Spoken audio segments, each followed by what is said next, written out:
Well, hello, I'm Bev Jackson of LGB Alliance, and I'm honoured to be speaking today to Stephanie Davies-Arai. Stephanie is, above all, an educationalist, an expert in communicating with children, a writer and researcher, and also an artist. She's the founder of the organisation Transgender Trend. There are very few people who see something going wrong in society and set out single-handedly to expose what's wrong and to set out to put it right. Stephanie is one of those rare people.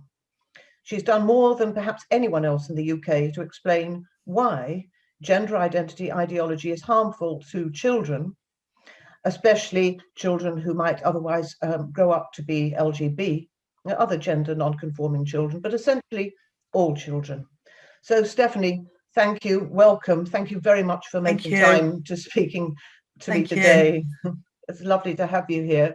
Do you think we could start by just looking at your backstory, your work in education, in which you built up the expertise and the experience that has carried you through these momentous few years? I'll try and sum it up very quickly. So I worked in a primary school for 8 years. I trained to teach communication skills to teachers, to parents. And so I've worked with teachers and parents for over 20 years. I think my experience in the school was very wide ranging. I was running parenting courses, courses for teachers. I designed the anti-bullying policies and respectful communication policies. I worked as playground supervisor. I ran circle time, so I had a lot of very hands-on experience with those kids. We got when we started, because I was a founder of that small school, and very quickly we got an Ofsted inspection, which was poor, and I think 4 years later we got it to good, and it became a very good school. We replaced the head, and we had an excellent head teacher who I worked very closely with. So I did a lot of work with parents, sort of individually as well, and I was a parent governor. And then I had 4 children of my own, and the course that I was teaching, I began to realise was quite child-centred, and it was actually written by a child psychologist. And I was seeing a lot of, I think, when you come from that background, you tend to treat children as victims, or you're always looking for the problems or interpreting things as problems. And I could see that coming into parenting advice. And I began to toughen up what I was teaching on this course until I actually had to say, I'm not teaching this course anymore. And parents were feeding back to me that the strategies I devised myself to manage behaviour, those were the ones that were working. And the kind of more child-centred ones in the course were not. And I'd recognised that in the playground as well. Children hated active listening, for example. They hated being listened to all the time. They did. They got really irritated, and they wanted to. I think basically they wanted the adults to say how things were, so they could get on with being children. You always emphasise the importance of setting boundaries, and that children actually want boundaries, and that they actually cry out for them in a way. And sorry, yes. Yeah, and I think that, of course you need to listen to children. And I think we do make sort of closer relationships with our children now than we used to. It's more important to us now, but it's really gone to an extreme where children are not just listened to, they're agreed with. And the other thing is that it's very, very based on feelings, the sort of child-centred way. So I was hearing from parents all the time, my child came home, he said somebody kicked him in the playground. And the first question a parent will ask was, and how did that make you feel? So it's all, and I began to notice, so you cannot make the feelings the most important thing. Children need to be able to manage feelings. Feelings are not more powerful than the child, but it's a sort of sense that the feelings are right. Anything that child, and that's the most important thing. And you can see the impact of that. You can see where the transgender child comes into that. The child's feelings are the important thing, and the child's feelings are always right. And it ends up without the adult being in the adult position and setting those boundaries, the child is put in a position where they have to assume a kind of adult responsibility that really isn't theirs. So at what point did you decide that the kind of material that was being produced about transgender children, when did this start to alarm you to the extent that you felt that you, with all this experience and this expertise, had to do something about it? Well, when I was writing my book, I actually, so that was sort of 2013, 2014. And at that point, I was thinking, I need to include something. And in the end, I didn't, because it felt sort of incongruent to sort of introduce that. But I'd already noticed nobody was talking about this. The stories were coming out in the press about transgender kids. And in the parenting world, and the parenting advice world, which is huge, nobody was saying anything. And that's so unusual. Anything new that comes into the world of children and parents, everybody's talking about it. Yeah, and there was also these broadcasts, weren't there? Yeah. Suddenly, during I think in the course of 2015, was it really? Oh, well, yes. Well, it was the end of 2014, in November, was the first broadcast on Cbbc channel of I Am Leo. And that was a trans boy, so a girl who believed herself to be a boy because of stereotypical things like enjoying football and skateboarding. And the BBC had done this graphic of pink brains and blue brains descending into bodies. I mean, it was so sexist and regressive. And I think Leo said, "I've got a boy brain and a girl body," there was a scene in that really was quite poignant. It really upset me because Leo meets another trans boy and they're kicking around a football in a park wearing trackies, and I thought that scene should be two girls, and it's presented as two boys. Only boys do that. So what do you say about, so you get this huge increase in referrals after this publicity. Some people will say, well, yes, that's so finally the taboo was broken and all these trans kids finally felt free to be who they were because there was no longer such a stigma attached to it. That is a story that we often hear. What do you say to people who say that? What do we mean when we call a child transgender? I mean, it's a political word. It doesn't really mean anything. In fact, it means whatever you want it to mean. The fact is that these are children with gender dysphoria. That's a factual piece of information. That's all we can say. If we're calling them transgender, we're saying that a boy is really a girl, because that's how the word transgender functions. A boy with gender dysphoria becomes a transgender girl. So we change his sex through the word transgender. We should not be using the word transgender about children.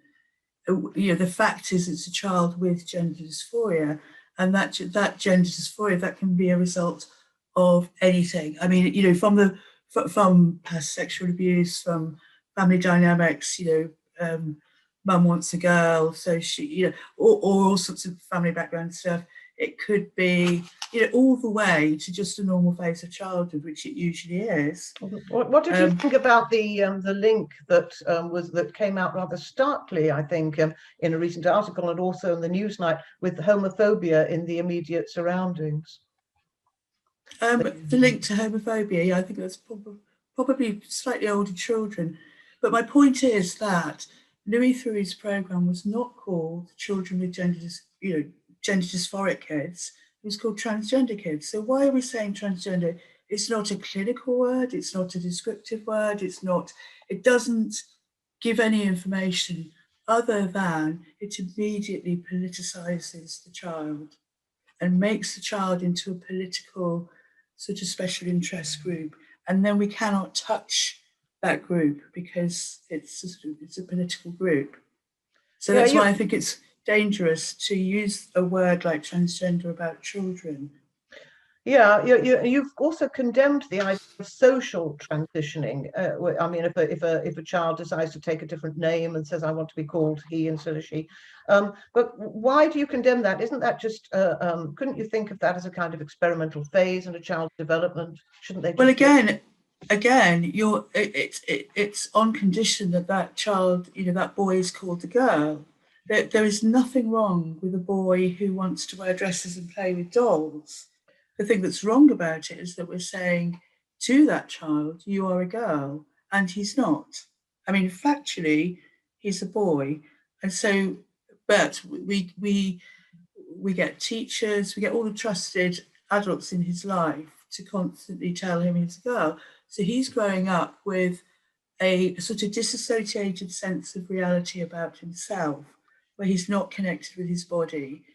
And he, it's a sort of false way of understanding yourself if you're not, you become, and of course a child just believes it. He's not, the adults maybe believe that it's his gender identity that makes him a girl or a boy, and they genuinely believe that he's a girl, but he doesn't understand that the adult is speaking of their belief. His understanding is, well, mum says I'm a girl, all my teachers say I'm a girl, my doctor says I'm a girl, and my area is communication. I know exactly what that would do to a child to have that reinforced every day, and of course his peer group as well, and how we are treating that child as if he has the same level of understanding as an adult. And to me, that's the one area where I would probably, it's the one area where I would use the term abuse, because if we're treating a child as if they have the same level of understanding as an adult, we will be causing harm. And in his eyes, he does not understand that he is having his gender identity affirmed. He does not understand queer theory. He doesn't understand social constructs. He understands that he's a real girl. So he's basically what you're building up in a way is a kind of inevitable clash that's going to happen when reality sets in. Yes, and that is presumably what's behind the drive for puberty blockers. I think the role of puberty blockers is key in the whole sort of transitioning of children. Absolutely key, because if you think of that pathway, you start with affirmation, social transition. The child, after those years, fully believes he's a girl, hits puberty, starts developing broad shoulders, Adam's apple, all of that.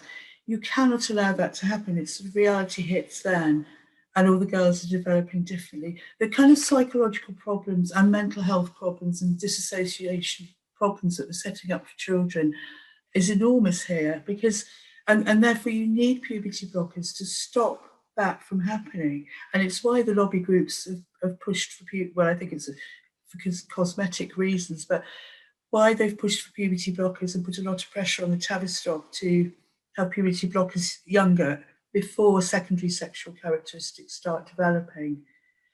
And in a way, if you're going to tell that initial lie to a boy that he's a girl, then you have to follow that through, because otherwise you're creating problems further down the line that can only be solved medically. So I think the whole medical pathway for children starts with that first lie that we tell a child, the affirmation, and then every step follows inevitably from the next. Yeah, and that's in a way, so you're building this up, you're making it inevitable that you've got to carry on the lie somehow. You've got to carry on the sort of deception that you've initially given the child. Yeah, and as somebody who works with parents and communication, there are so many ways that you can. I mean, first of all, the reasons for the cross-sex identity of maybe they need exploring, maybe it's a problem, but there are so many ways that you can communicate with that child and allow that child to be who they are, to express themselves who they are. I think sometimes work needs to be done with the school to make sure that that child is okay, and allow the child to live in a way that they want to express themselves without going, sort of moving across into saying you are literally a girl, which is what the child believes themselves to be. Do you think this drive to have puberty blockers so early has got to do with the transition from primary school to secondary school?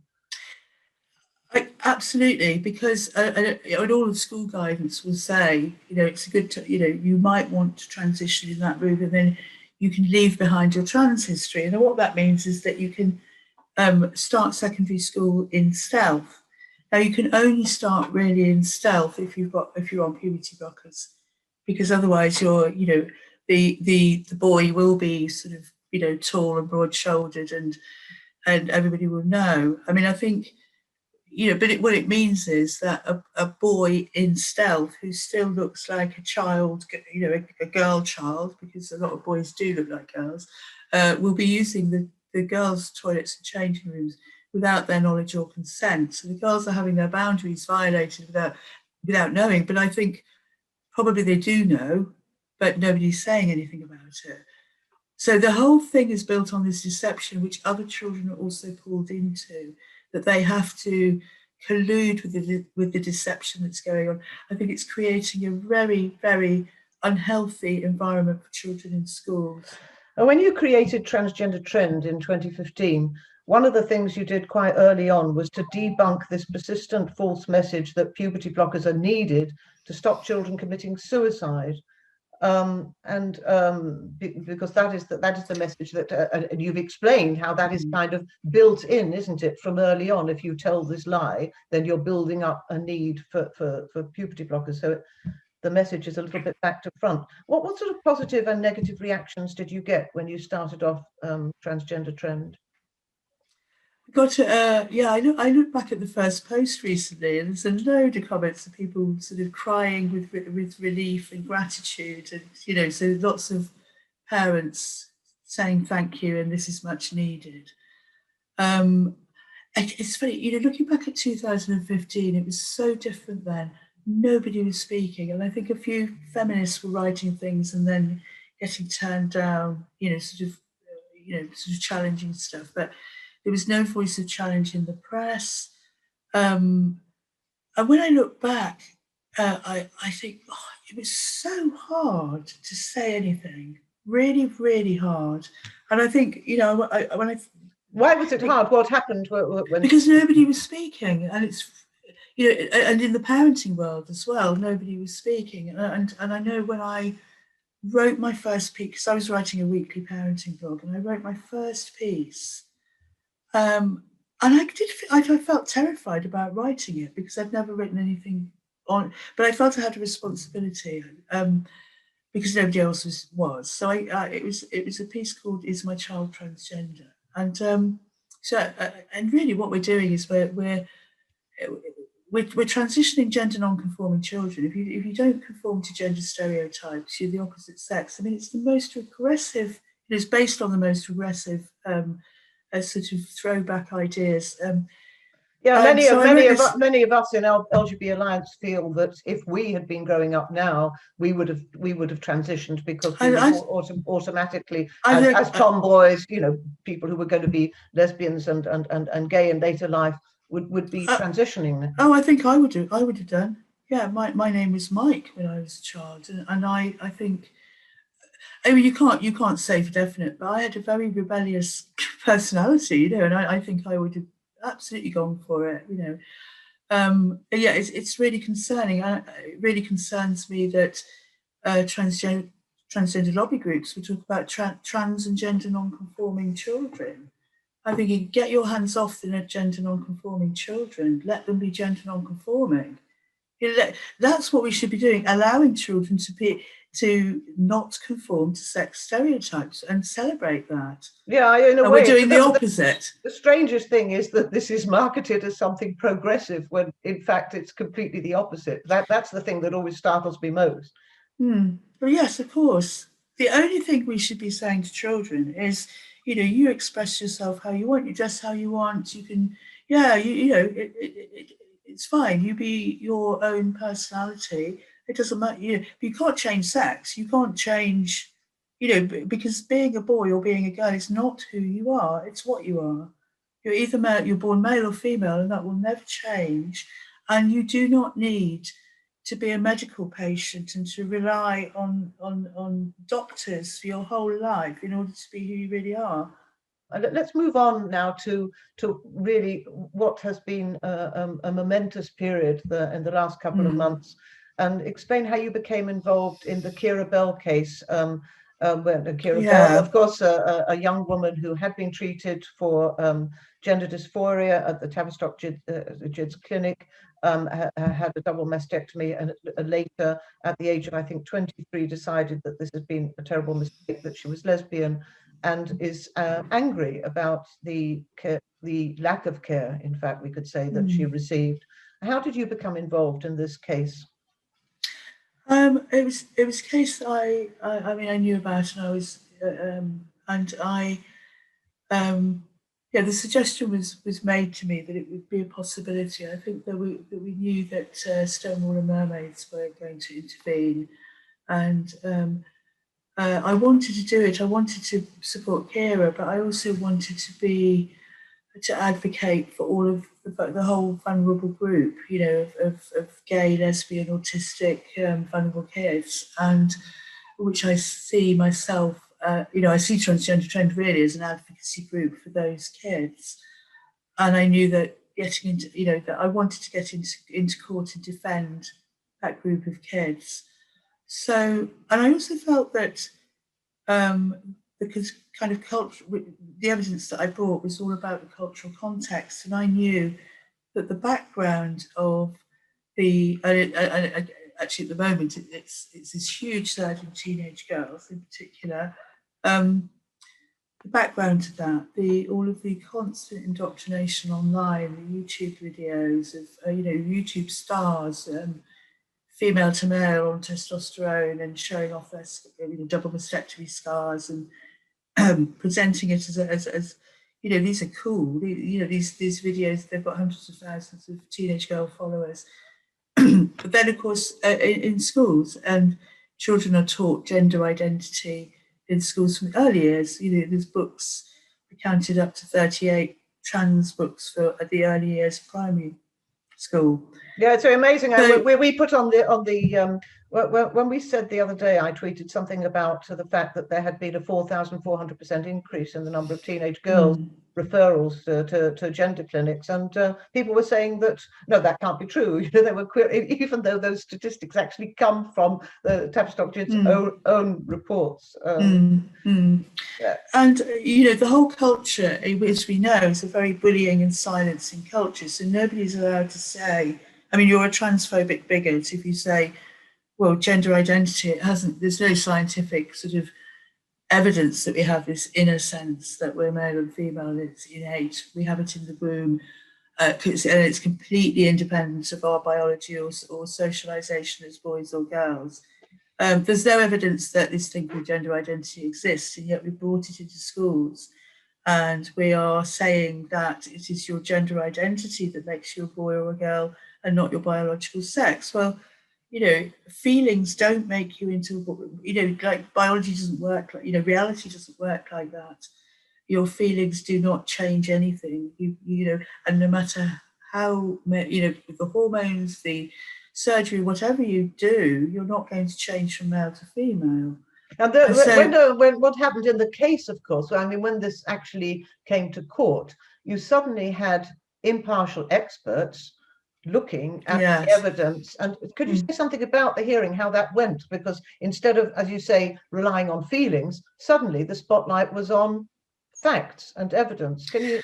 What happened in the court was all the ideological language wasn't there.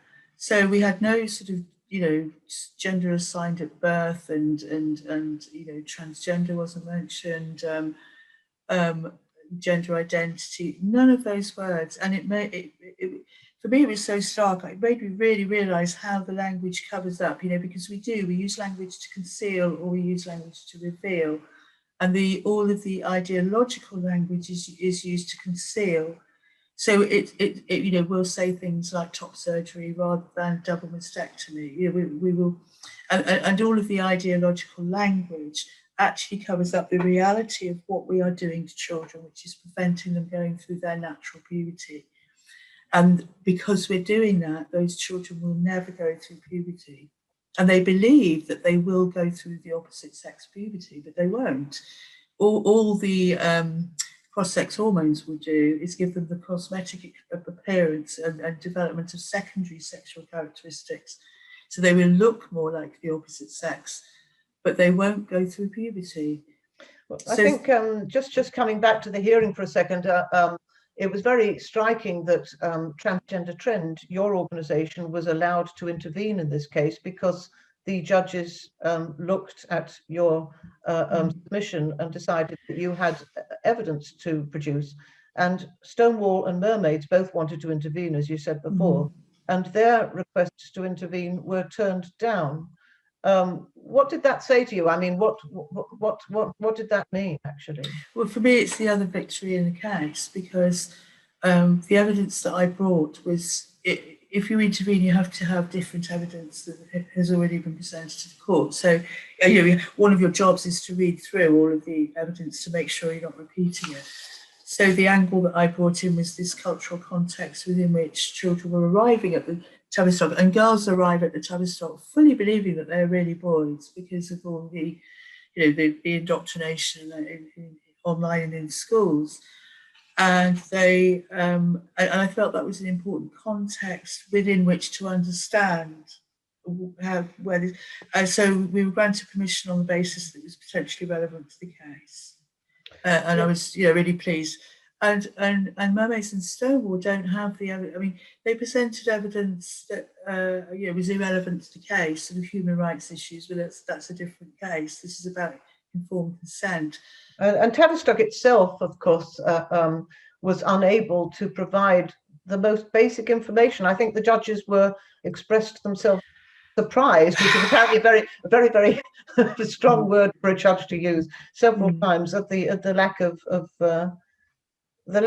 record keeping. I mean, the judges kept saying, and you have a study to show that. Well, no, we don't. And it was, yes, I think the judges expressed surprise, at least 4 or 5 times in the final judgment, at the lack of data and the lack of care, the lack of, these are life-changing treatments and lifelong and with massive and some known harmful effects such as loss of fertility, potential loss of sexual function, huge things which I think is a real human rights issue that we think we can just take those things away from children. In a way, and also long-term, unknown harms. We don't know what, because we haven't done this to children before, and so early. Oh, the ruling, yes, because I heard a week in advance and wasn't allowed to tell anyone, which is really hard. I didn't meet people because so I hadn't dared hope for that result. I mean, the evidence was so stark. It was so clear what the result should have been. But there was a question over the 16 and 17-year-olds who are presumed, able to give consent, and so I think I tried to forget about it, actually, because these days you never know, do you? And I just feel like even though the evidence was so starkly, the contrast was so great. And then when I heard, I think I'm still processing it, because really we got everything, and even the 16 and 17-year-olds, as should be, because Kira was 16. I mean, I'm concerned about the 17 to 25-year-old age group. We should perhaps explain that that this was about informed consent, and that the judges have ruled that under 16-year-olds are very unlikely to be able to give informed consent, and there's a need for a court to pronounce if puberty blockers are to be administered, and that for 16 and 17-year-olds also, in many cases, a court ruling will be required. Even in that case.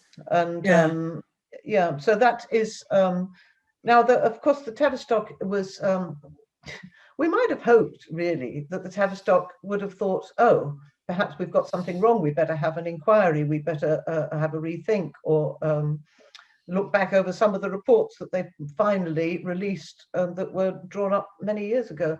But instead of that, they immediately complained and are going They tried to get an appeal. The court turned down their request for appeal, and they applied directly to the Court of Appeal, which is now going to hear the appeal, and that will go on. Well, how do you react to that?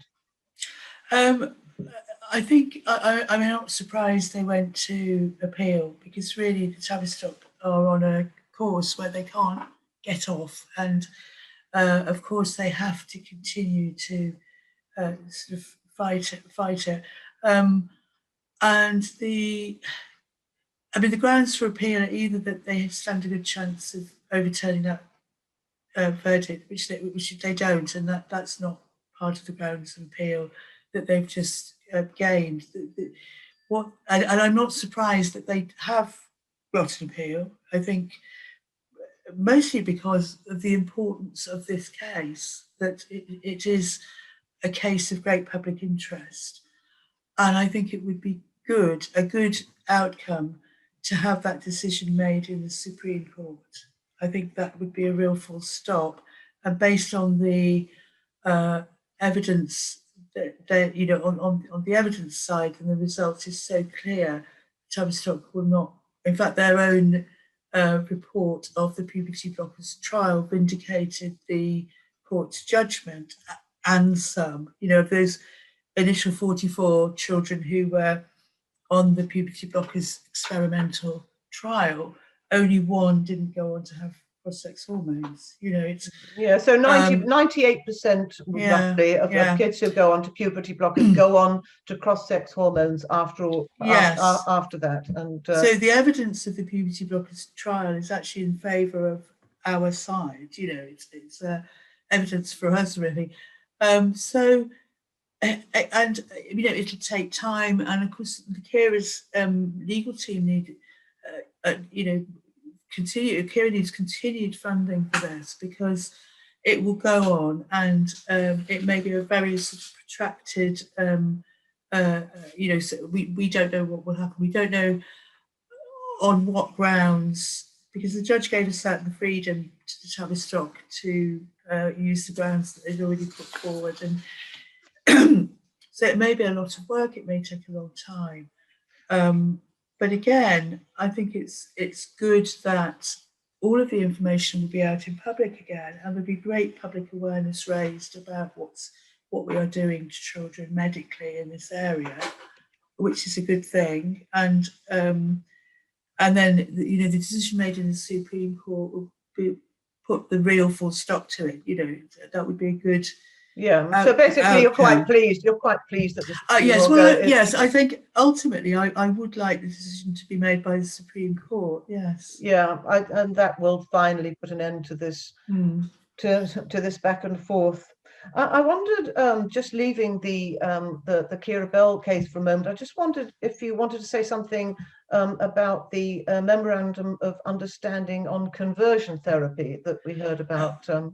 We've just published a report on the evolution of that document, which began in 2015. It was first published as a kind of sort of binding professional code, really, that against gay conversion therapy. So sexual orientation, and I think that was everybody's in favour of that. But then it changed, and I came into this story actually when I heard in 2017, 16 that there's this proposal to add gender identity to the Memorandum of Understanding on Conversion Therapy.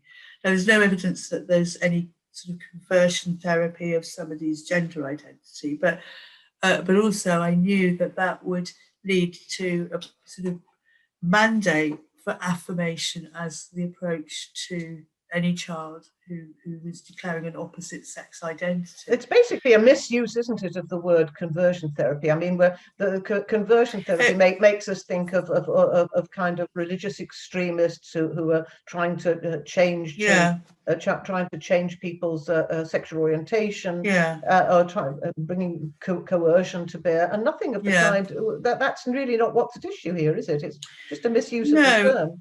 I mean, they've created this thing called gender identity, and they put it on the same sort of level as sex. Now, we know everybody has a sexual orientation. I don't think anybody would deny that. I don't think many people know that they've got a gender identity. I mean, it's a Well, I made-up think thing. a lot of people deny. I mean, I certainly don't have a gender identity, and No, I don't. profoundly I don't. resent anybody telling me that Yes, I do. yes. We have a sex, but we don't have a gender identity.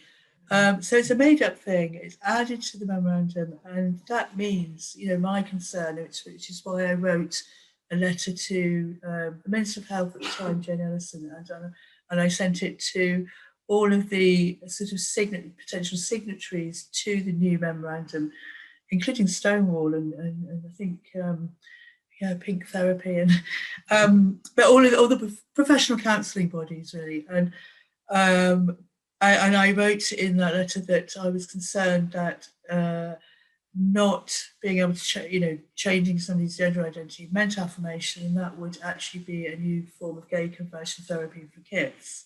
And I laid it out very clearly in my letter, and that's when I sort of got involved of trying to stop that happening, and failed. And I think the results are that the memorandum was there to protect gay and lesbian people from conversion therapy.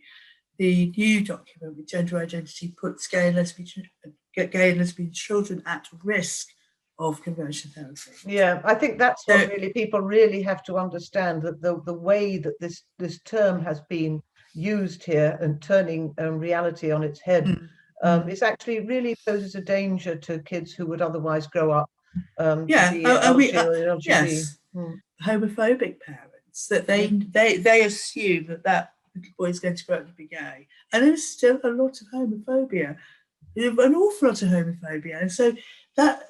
And it hasn't been dealt with. It hasn't really been dealt with in schools. So, another thing is that sustained homophobic bullying has been shown to change a child's gender identity, which means that a child who is experiencing homophobic bullying will transition and become trans instead, because in schools it's quite, it's high status to be trans. You've got to have a gender identity. You've got to be trans or non-binary to be one of the cool kids now. Yeah, whereas to be lesbian or gay is so old-fashioned, and you have to be pansexual, or you can't just be so I think that that kind of homophobic bullying has gone on and has continued to be there in schools, the same as sexist sort of bullying. We heard from the some of the former clinicians at the GIDS that